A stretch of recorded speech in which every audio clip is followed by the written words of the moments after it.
Hello and welcome to all, hope you all are doing great. तो आज की class में हम स्टार्ट करने वाले हैं property plant and equipment, that is land, building, plant and equipment, furniture, fixtures, vehicle, office equipment, computers etcetera. In property plant and equipment का ना वैल्यूएशन एक बहुत ही इंपॉर्टेंट एस्पेक्ट होता है ऑडिटर के लिए in the course of audit, जिसमें auditor को ये एनालाइज करना होता है कि कौन से एक्सपेंडिचर्स, कितने एक्सपेंडिचर्स इंकर किए गए हैं ऑन पीपीई, और उनमें से कितने एक्सपेंडिचर रेवेन्यू नेचर के हैं और कितने कैपिटल नेचर के। अब उसने एक्सपेंडिचर तो एनालाइज कर लिया। आफ्टर दैट ऐसे कौन से पीपीई होते हैं जिनके कॉस्ट को आप कंसिडर करोगे, रिकॉग्नाइज करोगे एज एन एसेट। ये प्रोबेबल है, दैट इज़, ये बहुत ही ऑब्वियस है कि जो भी फ्यूचर इकोनॉमिक बेनिफिट्स एसोसिएटेड है उस पर्टिकुलर आइटम से वो एंटरप्राइज को ही मिलेगी। It will flow to the enterprise, that is, अगर कोई भी प्रॉफिट हो रहा है, किसी भी तरह का इकोनॉमिक बेनिफिट हो रहा है उस पर्टिकुलर आइटम पे, तो बेनिफिट एंटिटी को होगा, एंटरप्राइज को होगा। एंड जो भी इस आइटम की कॉस्ट है वो बहुत रिलायबली मेजर की जा सकती है। अब फॉर एग्जांपल मान लो आपने प्लांट एंड इक्विपमेंट खरीदा, बट आपका काम है ट्रेडिंग का, आप एक से खरीद के दूसरे को बेचते हो, आप एज अ इंटरमीडियरी काम करते हो। तो ऐसे केस में प्लांट एंड इक्विपमेंट आपके लिए एसेट नहीं हुई, वो आपकी, या दैट इज़ आपकी प्रॉपर्टी प्लांट इक्विपमेंट नहीं हुई, वो आपकी हुई इन्वेंट्री। क्यों? क्योंकि आप तो उसे एज अ फिनिश्ड गुड्स, उस गुड्स की तरह यूज़ कर रहे हो जो आप अभी सामने वाले से खरीद के ला रहे हो और तुरंत किसी दूसरे को बेच रहे हो। अब ऐसे केस में मान लो आपने कोई भी प्लांट एंड इक्विपमेंट खरीदा और उसे आगे बेच दिया, या कोई भी मशीनरी खरीदी उसे आगे सेल कर दिया। अब इस मशीनरी से, इस प्लांट एंड इक्विपमेंट के, इन सब के यूज़ से कोई भी प्रोडक्ट प्रोड्यूस किया जा रहा है, उसे आगे बेचा जा रहा है, उससे प्रॉफिट हो रहा है। तो आपने जिस भी कंपनी को, फर्म को, एंटिटी को, किसी भी पर्सन को, जिसे भी ये सामान बेचा है, वो बेनिफिट तो उसी को होगा ना, आपको नहीं होगा। इसीलिए कहा है किसी भी तरह की प्रॉपर्टी प्लांट एंड इक्विपमेंट को हम एसेट तभी कंसिडर करेंगे जब पहला कि ये प्रोबेबल हो कि जो भी फ्यूचर इकोनॉमिक बेनिफिट्स हैं उस आइटम से जुड़ी हुई वो एंटरप्राइज को होंगी, एंटरप्राइज को मिलेगी वो बेनिफिट्स। और दूसरा, उस आइटम का कॉस्ट डिटरमाइन करना, मेजर करना रिलायबल होगा। अब ये कॉस्ट जो है ये आप इवेल्युएट कैसे करते हो? तो कोई भी एंटिटी अपने रिकग्निशन प्रिंसिपल के लिए इवेल्युएट करती है कॉस्ट एट द टाइम जब वो एक्चुअल में इंकर किया गया हो, दैट इज़ जब आप अपनी मशीनरी, प्लांट इक्विपमेंट या किसी भी तरह की प्रॉपर्टी, प्लांट एंड इक्विपमेंट इंकर कर रहे हो, खरीद रहे हो, उस टाइम जो एक्सपेंसेस इंकर हुए हैं उन्हें एज अ कॉस्ट कंसिडर करती है एंटरप्राइज। अब वो कॉस्ट क्या इंक्लूड करते हैं? इनिशियली स्टार्टिंग में अगर आपको उस परचेज, उस प्रॉपर्टी, प्लांट एंड इक्विपमेंट को एक्वायर करने के लिए, कंस्ट्रक्ट करने के लिए किसी भी तरह के खर्चे लग रहे हैं तो आप उसे कॉस्ट में जोड़ोगे। एंड सब्सिक्वेंटली अब आपने ख़रीद तो लिया या आपने कंस्ट्रक्ट तो करा लिया, बट अब आप उसको अपनी प्लेस में रखवाओगे, वहाँ पे चालू करवाओगे, उसकी सर्विस कराओगे। एक मशीन बस आपने ख़रीद के ला के अपने इंडस्ट्री में रख दी, क्या वो काम करने लग जाएगी? नहीं। तो एक मशीन को ला के उसके चालू करते तक, उसके काम के शुरू होते तक जितने भी खर्चे लगते हैं वो सारे खर्चे इंक्लूड होते हैं उस particular property, plant and equipment की कॉस्ट में। आपने एक बिल्डिंग खरीदी, उस बिल्डिंग की हालत बहुत ख़राब थी, आपको पूरा रेनोवेशन कराना पड़ा उस बिल्डिंग का। तो जब आपने ख़रीदा जितने अमाउंट में वो, और जो आपने रेनोवेशन कराया, दैट इज़ जब तक बिल्डिंग रेडी हुई फॉर यूज़ तब तक के जो भी खर्चे हैं वो सब इस कॉस्ट में इंक्लूड होते हैं। और अगर कोई भी आइटम ऑफ पीपीई क्वालिफाई हो जाता है to be recognised as an asset, तो हम उसे मेजर करते हैं एट इट्स कॉस्ट। ये लिखने के पीछे रीज़न क्या था? कल की क्लास में हमने इन्वेंट्रीज में पढ़ा है कि अगर किसी भी तरह का कोई भी गुड्स है जो आपका इन्वेंट्री है तो वो वैल्यू किया जाता है at a lower of cost और एनआरवी।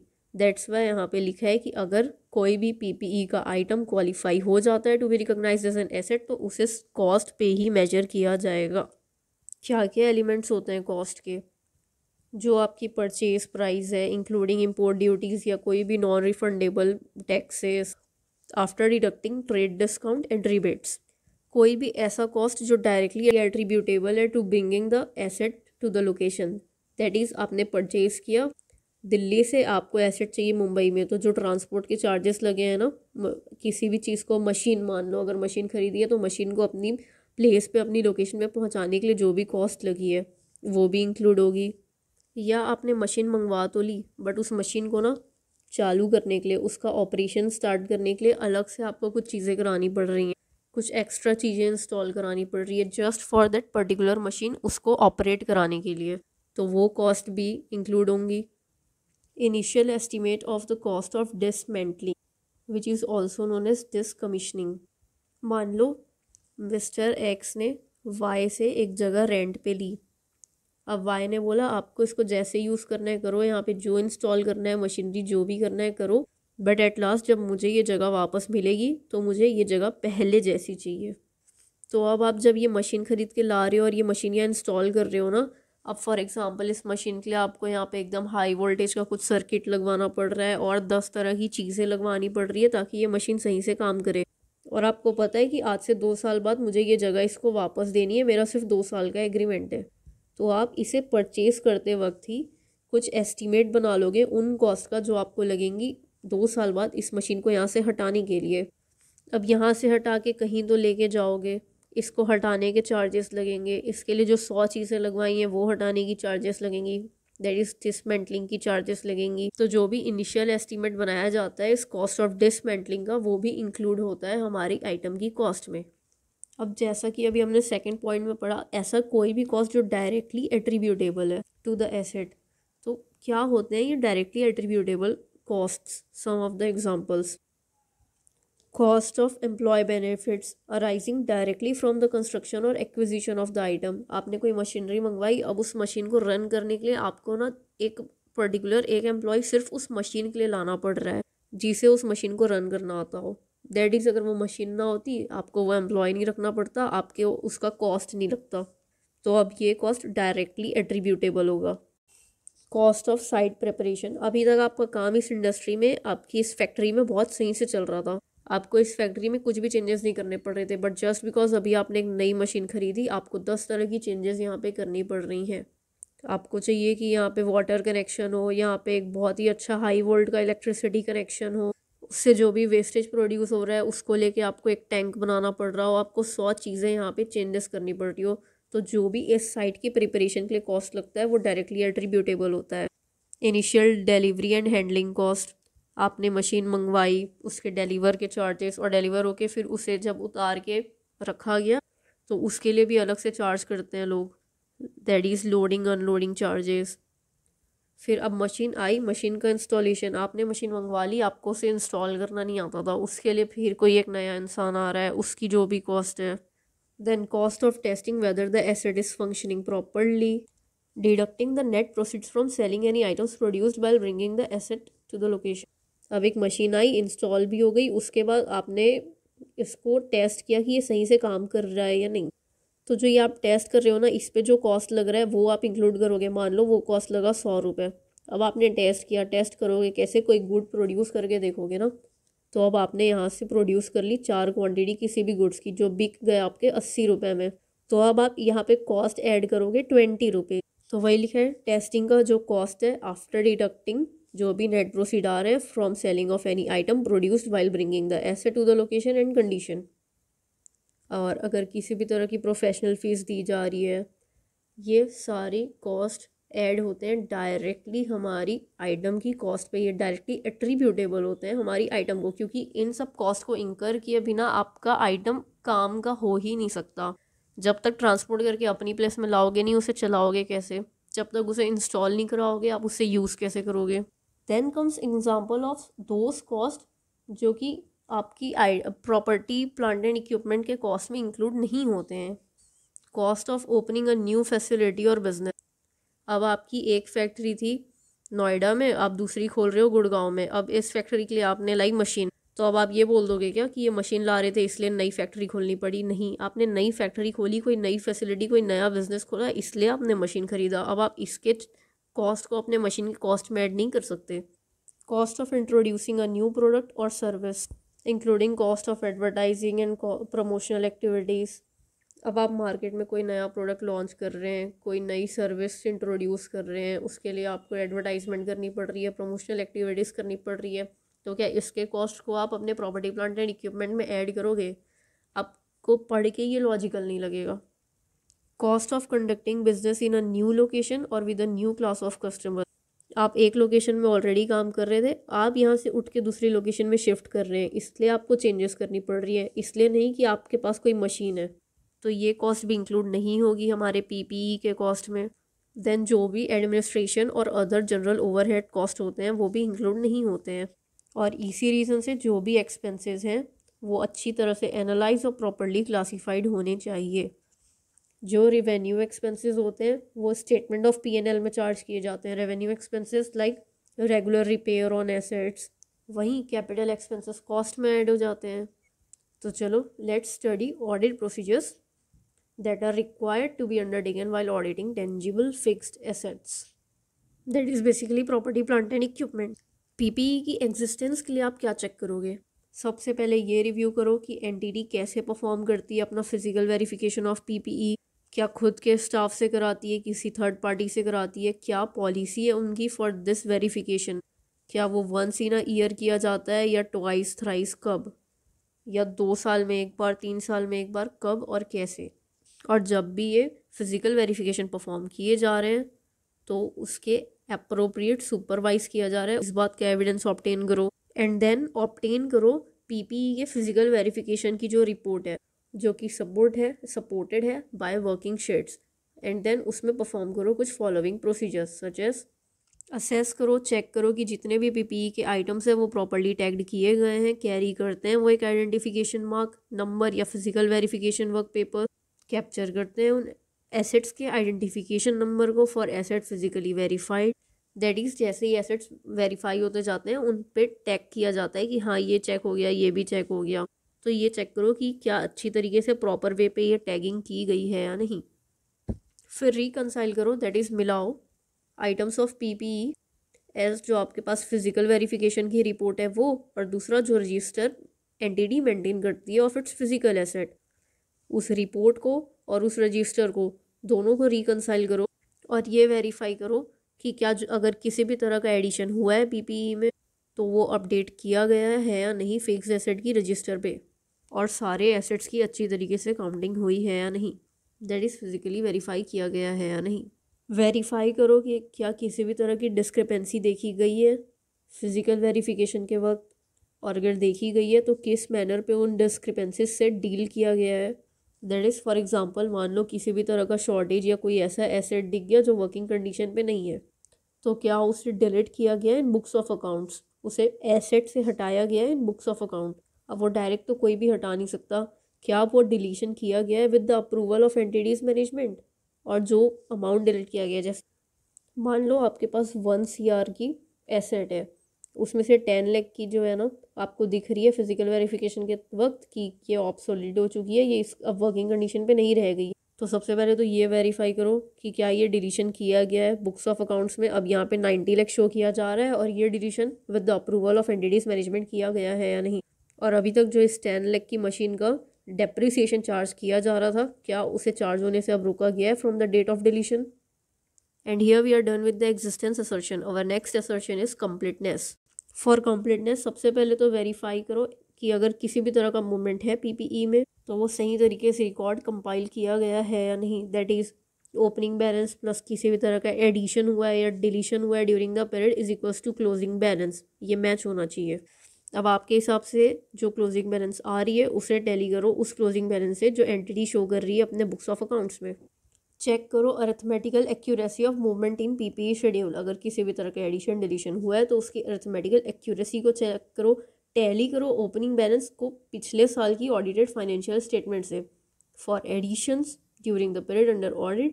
ऑब्टेन करो जितनी भी लिस्टिंग है of all the additions from management, और परफॉर्म करो कुछ फॉलोइंग प्रोसीजर्स, जिसमें से एक प्रोसीजर है अगर कोई मटेरियल एडिशन हुआ है तो वेरीफाई करो कि क्या वो एक्सपेंडिचर मीट करता है criteria of PPE as per AS 10।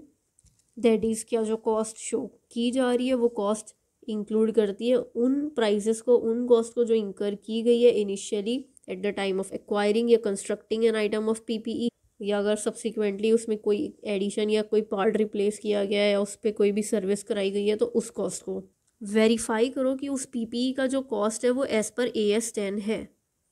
Items such as जो स्पेयर पार्ट्स होती हैं, स्टैंड बाई इक्विपमेंट होती है, सर्विस इक्विपमेंट होती है, उनको सिर्फ तभी एज अ पीपीई रिकॉग्नाइज किया जाता है इन अकॉर्डेंस विद AS10 जब वो मीट कर दिए डेफिनेशन ऑफ पीपीई।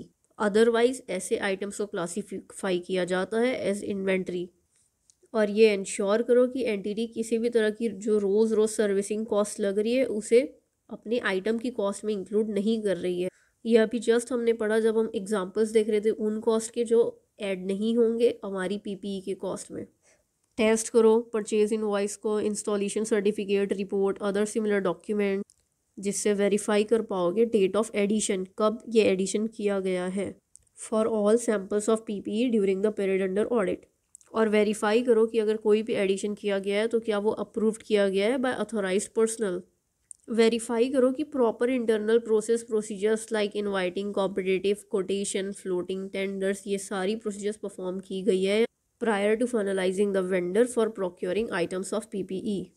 और ये कैसे करोगे? By checking the supporting documents of the sample selected.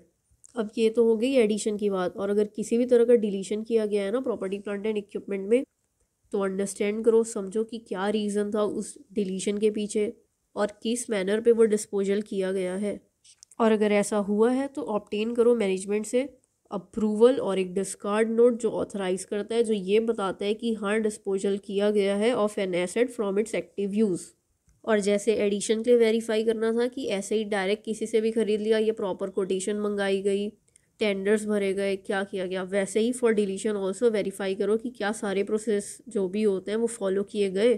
That is inviting competitive quotes, tenders and the basis of calculation of sales proceeds. And then ये verify करो कि मैनेजमेंट ने एक्यूरेटली रिकॉर्ड किया है, शो किया है उस डिलीशन को अपने बुक्स ऑफ अकाउंट्स में, और उस डिलीशन से जिस भी तरह का गेन या लॉस हुआ है वो भी शो किया गया है एंटिटी के बुक्स ऑफ अकाउंट्स में। And here we are done with the completeness assertion. Our next assertion is valuation। देखो ये ना एक बहुत ही कॉमन अंडरस्टैंडिंग है, ये एकदम ऑब्वियस सी चीज़ है कि किसी भी फिक्स्ड एसेट या पीपीई का वैल्यू डेप्रिसिएट होता है due to efflux of time. That is जैसे जैसे टाइम पास होता है उसकी वैल्यू डेप्रिसिएट होने लगती है, या आप यूज़ कर रहे हो या वो ऑब्सोलीट हो गया तो उसकी वैल्यू डेप्रिसिएट होगी। और ये जो डिम्यूनिशन है, ये जो वैल्यू में गिराव आ रहा है, डिक्रीज देखने को मिल रहा है, ये रिप्रेजेंट करता है कि अब उस आइटम का क्या कॉस्ट रह गया है फॉर एंटिटी। अगर आगे जाके कभी उसे बेचना हो, उससे उसे किसी भी तरह का रेवेन्यू अर्न करना हो, तो वो कितना रेवेन्यू अर्न कर सकती है। इसलिए जब तक ये जो भी कॉस्ट है इसे as a in the form of depreciation charge नहीं किया जाएगा ना, तो हम जो भी प्रॉफिट या लॉस कैलकुलेट करेंगे वो करेक्ट होगा ही नहीं। और अगर आप ये डिमिनिशन नहीं शो करोगे, ये डेप्रिसिएशन नहीं शो करोगे, तो आप अपनी पीपीई की वैल्यू को जो एक्चुअल वैल्यू है उससे भी हायर अमाउंट में शो करोगे। अब आपने मशीन खरीदी थी 10 लाख पे, पर आज उसका प्राइस रह गया है सिर्फ 5 लाख, और आप अभी भी अपने बैलेंस शीट में उसे 10 लाख में शो कर रहे हो। दैट इज़ आप हायर अमाउंट में शो कर रहे हो। ये नहीं किया जा सकता। और ये कब सही होगा? जब आप डेप्रिसिएशन को चार्ज करोगे तब। वेरीफाई करो कि एंटिटी ने पीपीई के हर आइटम पे डेप्रिसिएशन चार्ज किया है, अनलेस वो कोई भी आइटम नॉन डेप्रिसिएबल ना हो गया हो। लाइक फ्री होल्ड लैंड पे तो डेप्रिसिएशन लगता ही नहीं है ना, तो लैंड छोड़ के कुछ भी ऐसी चीज़ है जो डेप्रिसिएबल है तो उस पर डेप्रिसिएशन लगाया जा रहा है। फिर ये असेस करो, ये चेक करो कि जो डेप्रिसिएशन मेथड यूज़ की जा रही है वो रिफ्लेक्ट करती है उस एक पैटर्न को, जिस पैटर्न में एसेट का फ्यूचर इकोनॉमिक बेनिफिट एक्सपेक्टेड है to be consumed. That is straight line method, diminishing value method, unit of production method as applicable. फिर ऑडिटर को ये भी वेरीफाई करना होगा कि क्या मैनेजमेंट ने इम्पेयरमेंट असेसमेंट की है। इम्पेयर असेसमेंट में ना बेसिकली जो भी टोटल प्रॉफिट, कैश फ्लो या अदर बेनिफिट्स जो भी वो एसेट से जनरेट किए जा सकते हैं उसे पीरियोडिकली कंपेयर किया जाता है with its current book value. तो क्या ये कंपैरिजन किया गया है?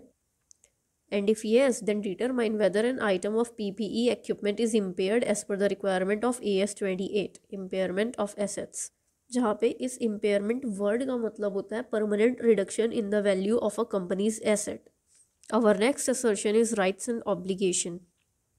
In addition to जो भी procedures आप perform कर रहे हो while verifying completeness of addition of PPE, उसके साथ साथ आप ये भी वेरीफाई करोगे कि जो भी आपको पीपीई परचेज इनवॉइसेस मिल रही हैं उसमें एंटिटी का ही नाम लिखा हुआ है। दैट इज़ जो भी परचेज किया जा रहा है वो एंटिटी के नाम पे किया जा रहा है। और वहीं in case of land and building auditor check करेगा जो भी कन्वीनियंस डीड सेल डीड है, जिससे वो ये वेरीफाई कर पाएगा कि क्या एंटिटी लीगल और वैलिड ओनर है या नहीं। एक ऑडिटर को इंसिस्ट भी करना चाहिए और वेरीफाई भी करना चाहिए जो भी ओरिजिनल टाइटल डीड्स है of immovable property held as the balance sheet date. Immovable property जैसे लैंड, बिल्डिंग, इन सब की title deeds, original title deeds check करेगा ऑडिटर। और इन केस एंटिटी ने किसी भी इमूवेबल प्रॉपर्टी को एज अ सिक्योरिटी रखा हुआ है फॉर बोरोविंग्स और उनके पास ओरिजिनल टाइटल डीड्स नहीं है, तब ऑडिटर रिक्वेस्ट करेगा एंटिटी की मैनेजमेंट से कि आप जाओ और ऑब्टेन करो एक confirmation from the respective lender कि वो होल्ड करते हैं original title deeds of immovable property as a security. That is सामने वाला कंफर्म करेगा कि हाँ ये प्रॉपर्टी तो इन्हीं की है बट अभी मेरे पास है एज अ सिक्योरिटी। और इसके साथ साथ ऑडिटर चेक करेगा रजिस्टर ऑफ चार्जेस जो भी अवेलेबल है विद द एंटिटी, जिससे वो ये असेस कर पाएगा कि क्या कोई भी चार्ज क्रिएट किया गया है against the PPE. And here we are done with rights and obligation assertion. Our next assertion is disclosures. So disclosure assertion में हमें क्या चेक करना है कि क्या जो भी डिस्क्लोजर है वो as per schedule 3 part 1 to companies act किए गए हैं या नहीं। दैट इज़ क्या पीपीई को क्लासीफाई किया गया है as land, building, plant equipment, furniture, fixtures, vehicle, office equipment, others. क्या जो भी एसेट्स लीज पे हैं उन्हें अलग से स्पेसिफाई करके शो किया गया है।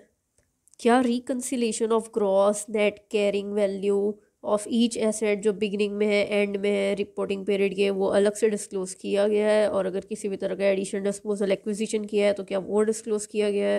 इन केस किसी भी एसेट की रिवैल्यूएशन हुई है जो कि 10% और मोर है in aggregate of net carrying value तो वो डिस्क्लोज की गई है या नहीं। और अगर कोई भी अदर एडजस्टमेंट्स और related depreciation, impairment losses, reversals देखे गए हैं तो उसे अलग से डिस्क्लोज किया गया है या नहीं। आप ये रिकनसाइल करोगे, ये चेक करोगे। और अगर किसी भी तरह का सम अमाउंट राइट ऑफ किया गया है ना on a reduction of capital या रिवैल्यूएशन, या कोई सम ऐड किया गया है ऑन रिवैल्यूएशन ऑफ एसेट, तो हर उस बैलेंस शीट पे जो सब्सिक्वेंट है उस डेट ऑफ राइट ऑफ या एडिशन के, उसमें ये शो किया जाना चाहिए एज एप्लीकेबल। और एक नोट के तौर में ये अमाउंट शो किया जाएगा एज रिडक्शन और increase as applicable together with the date thereof for the first 5 years subsequent to the date of such reduction और इंक्रीज। मान लो 20 अक्टूबर 2020 को एक रिडक्शन किया गया तो यहाँ की इस ईयर की बैलेंस शीट में तो शो करेंगे। अब इसके बाद ना नेक्स्ट 5 years में नोट्स में शो करेंगे इस रिडक्शन के अमाउंट को। तो क्या ये किया गया है या नहीं ये चेक करोगे। And here we are done with all the assertions. Now there are some notes which we have to study, that is to be disclosed as additional regulatory information. क्या इमूवेबल प्रॉपर्टी की title deeds company के नाम पे है या नहीं। अगर ऐसी कोई भी इमूवेबल प्रॉपर्टी है जिसकी टाइटल डेट्स कंपनी के पास नहीं है तो यहाँ नीचे दिए हुए फॉर्मेट में वो उसकी इन्फॉर्मेशन प्रोवाइड कराएगी। और वो फॉर्मेट क्या है, सबसे पहले तो ये बताएगी कि क्या वो रेलेवेंट आइटम है, किस लाइन पे वो आता है। दैट इज़ वो प्रॉपर एक पीपीई है या कोई इन्वेस्टमेंट प्रॉपर्टी है या वो ऐसी पीपीई है जो एक्टिव यूज़ में नहीं है, हेल्ड फॉर डिस्पोजल है। दैट इज़ कल को कोई खरीदने आएगा तो हम तुरंत बेच देंगे, या अदर्स। देन ये तो आपने कैटेगरी बता दी। अब उस कैटेगरी के अंदर ये कौन सा आइटम है, लैंड, बिल्डिंग है, प्लांट मशीनरी है, क्या है। Okay sorry, we are talking about immovable, so इसलिए यहाँ पे लैंड एंड बिल्डिंग ही लिखा हुआ है। अब उस लैंड बिल्डिंग की ग्रॉस वैल्यू क्या है। और अगर कंपनी के नाम पे टाइटल डीड्स नहीं है तो किसके नाम पे, डायरेक्टर, प्रमोटर, मैनेजर या कोई और थर्ड पार्टी, जिसके भी नाम पे। अब यहाँ पे नाम लिखोगे और अब आप यहाँ ये शो करोगे कि वो क्या है, प्रमोटर है, डायरेक्टर है, एम्प्लॉय ऑफ प्रमोटर डायरेक्टर है, क्या है, और कब से उसके नाम पे ये प्रॉपर्टी रखी गई है।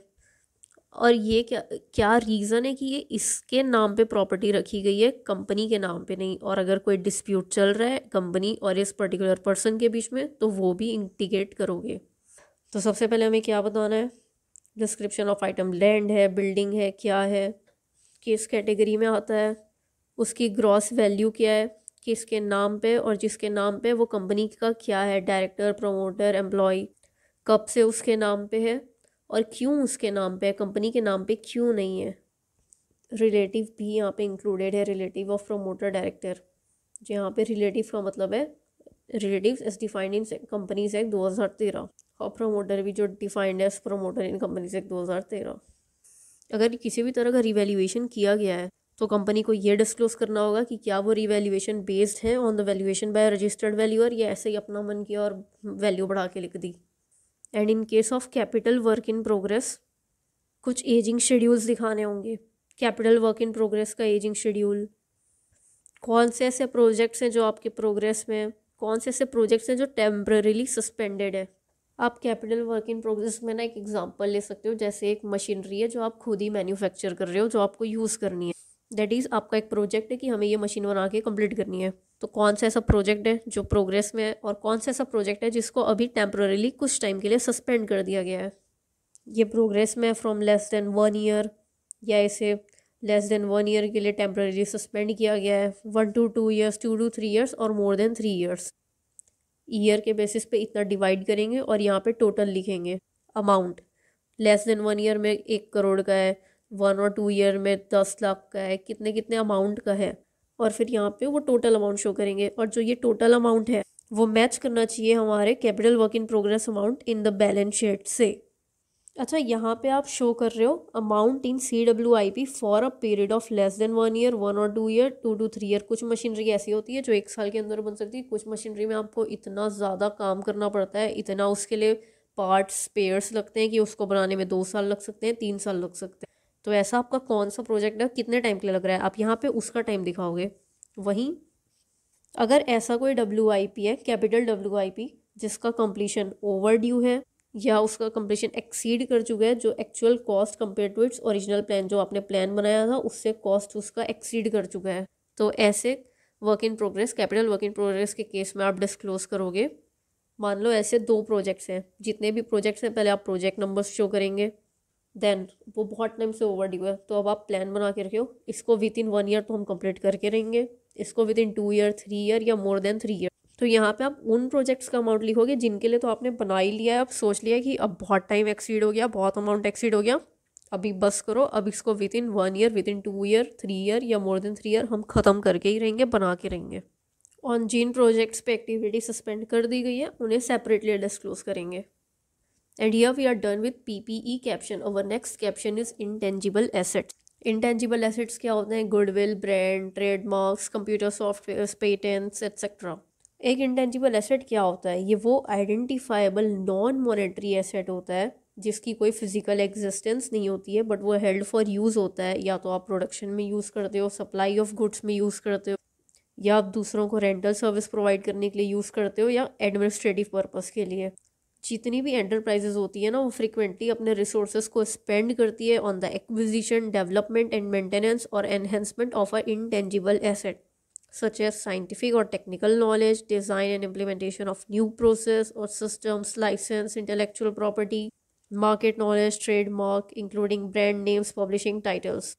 हर एंटिटी का ना एक इस चीज़ पे फोकस होता ही है, वो अपने रिसोर्सेज को, अब आप काम क्यों कर रहे हो, आपने एक कंपनी खोली, आपने एक ब्रांड बनाया, आप क्या चाहोगे, उस ब्रांड का नाम बने, उसे एक गुडविल मिले। तो बेसिकली आप जो भी काम करते हो और आप जिस भी तरीके से अपने रिसोर्सेज को स्पेंड करते हो, आपका मेन फोकस होता है कि हम एक अच्छा गुडविल एक्वायर करें, उसे डेवलप करते रहें, मेंटेन करके रखें, एनहेंस करें। गुडविल मैंने एज एग्जांपल यूज़ किया है। हर तरह की इंटेंजिबल एसेट, कोई गुडविल है, आपका कोई ब्रांड नेम है, कोई ट्रेडमार्क है, कोई इंटेलेक्चुअल प्रॉपर्टी है। जैसे एप्पल है, उनके पास अपनी इंटेलेक्चुअल प्रॉपर्टी है, इसी वजह से तो जो सॉफ्टवेयर एप्पल यूज़ कर रही है उसको हर कोई यूज़ नहीं कर सकता, क्योंकि इन्होंने अपनी कॉपीराइट बनवा ली है, लाइसेंस ले लिया, एक इंटेलेक्चुअल प्रॉपर्टी बनवा ली है अपनी उसके नाम पे। अब जो यहाँ पे इतनी सारी आपने ब्रॉड हेडिंग्स पढ़ी, technical knowledge, design, implementation of new process, licence, intellectual property, इसके कुछ एग्जांपल्स हैं: computer software, patent, copyright, motion picture film, customer list, mortgage service rights, fishing licence, import quotas, franchises and many more. Goodwill is another example of an item of intangible asset which either arises on acquisition or may be internally generated। या तो आप कोई ऐसी जगह जाके अपना shop खोल रहे हो ना, शायद जहाँ पे बहुत सालों से एक शॉप थी जिसका बहुत नाम था, आपने वो शॉप खरीद ली। अब ओनर तो चेंज हो गया, पहले ओनर कोई और था, अब आप हो, लेकिन आपने ना वो वहाँ की जो गुडविल थी उसे एक्वायर कर लिया, उसे खरीद लिया। दूसरा, आपने एक नई शॉप खोली, आपकी शॉप का कोई नाम वाम नहीं था, बट आपने इतना अच्छा काम किया कि आज उसका बहुत अच्छा नाम बन गया। दैट इज़ आपने इंटरनली जनरेट करी गुडविल। अब ऊपर जो आइटम्स दिए थे वो कुछ एग्जांपल्स, ज़रूरी नहीं है कि वो हमेशा हर एक सिचुएशन में एज अ इंटेंजिबल एसेट ही देखे जाएंगे। ये डिपेंड करता है उनकी आइडेंटिफाइबिलिटी पे, control over a resource, expectation of future economic benefits flowing to the enterprise. अब जो भी आइटम्स ऊपर कवर्ड है ना, अगर वो मीट नहीं करते हैं डेफिनेशन ऑफ इंटेंजिबल एसेट्स को, तो हम उसे ऐसा एक्सपेंस शो कर देंगे when it is incurred. As per AS26, intangible assets internally generated goodwill should not be recognized as an asset. अब कुछ इंटेंजिबल एसेट्स ऐसे भी हो सकते हैं जो फिजिकल फॉर्म में हो, दैट इज कोई कंप्यूटर सॉफ्टवेयर है, कॉम्पैक्ट डिस्क, किसी भी तरह का लाइसेंस और पेटेंट है, उसका लीगल डॉक्यूमेंट, मोशन पिक्चर्स के नाम पे फिल्म। तो इस वजह से जो भी ये कॉस्ट होता है ना इस फिजिकल सब्सटेंस का कंटेनिंग द इंटेंजिबल एसेट्स, वो यूजुअली सिग्निफिकेंट नहीं होता है, क्योंकि हमें इस डॉक्यूमेंट से क्या करना, एट लास्ट हमारा मेन कंसर्न क्या है कि क्या आपके पास लाइसेंस है, हाँ है, दैट्स इट।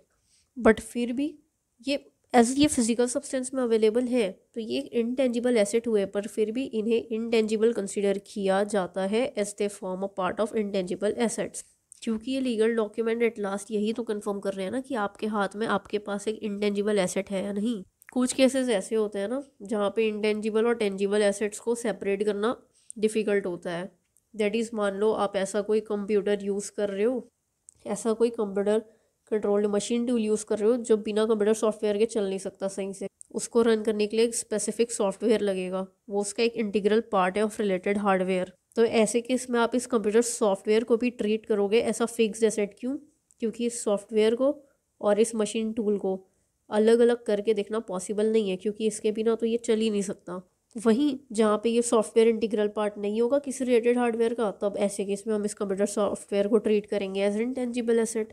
तो चलो let's read audit procedures generally required to undertake while auditing intangible fixed assets. तो पहला अपना एसर्शन है एग्जिस्टेंस। अब जस्ट बिकॉज ये एक इंटेंजिबल एसेट जो होता है वो आइडेंटिफाइबल नॉन मॉनेटरी एसेट जिसका कोई फिजिकल सब्सटेंस नहीं, ऐसा एसेट होता है, इसलिए इसकी एग्जिस्टेंस को इस्टेब्लिश करने के लिए ऑडिटर वेरीफाई करेगा कि क्या ये इंटेंजिबल एसेट एक्टिवली यूज़ किया जा रहा है इन प्रोडक्शन और सप्लाई और सर्विसेज या रेंटल सर्विसेज टू अदर्स और for administrative purposes. For example, आपको चेक करना है existence of a computer software, तो आप चेक करोगे कि क्या वो सॉफ्टवेयर को यूज़ किया जा रहा है एक्टिवली एंटिटी के काम पे, उसके डे टू डे अफेयर्स में। ऑडिटर वेरीफाई करेगा sale of related services goods during the period under audit in which the software has been used. For verifying the existence of design या drawings, auditor check करेगा, verify करेगा production data को, जिससे वो ये establish कर पाएगा, ये समझ पाएगा कि क्या जो प्रोडक्ट्स के लिए ये डिज़ाइन और ड्राइंग्स परचेज की गई थी वो प्रोड्यूस और सेल्ड की गई है या नहीं, दैट इज़ प्रोड्यूस करके सेल की गई है या नहीं। और इन केस अगर कोई भी इंटेंजिबल एसेट ऐसा है जो एक्टिव यूज़ में नहीं है तो उसे डिलीट किया गया है, उसे हटा दिया गया है बुक्स ऑफ अकाउंट से post approval of entities management.